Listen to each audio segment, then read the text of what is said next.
i que d'una forma o altra han tingut alguna vinculació amb ella.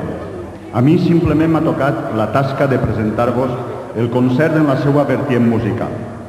Com extraordinari que és el concert, també extraordinaris són els invitats que passaré a presentar-vos posteriorment.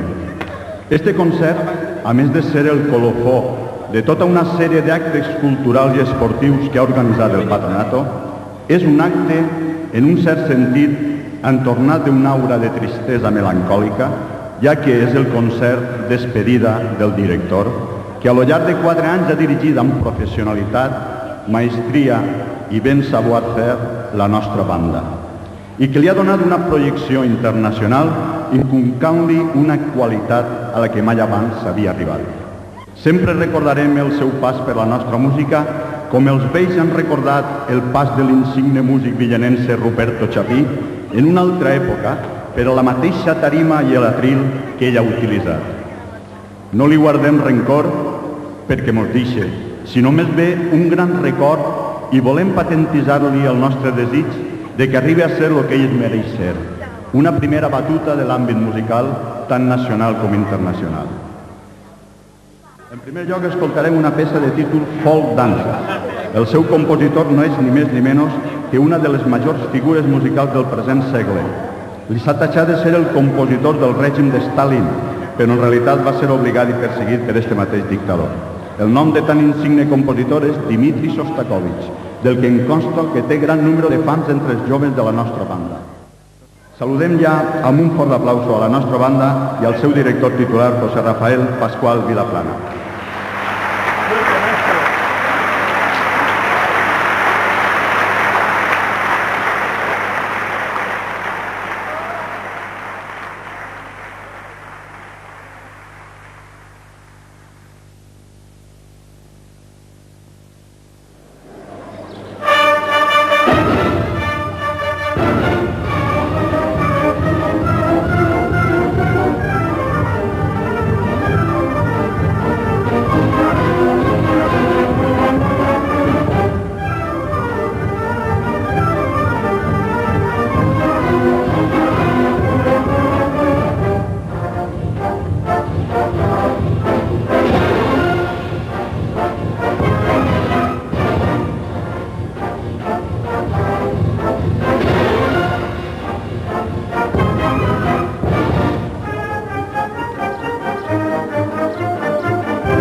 Primer pas saludant amb alegría al nostre género chico de la madre María Rivera, que nos interpretará la romanza de la cruz de la zarzuela Don Gil de Alcalá del mestre valencià Manuel Penella, compositor nascut en València en 1880 i mort en Mèxic en 1939.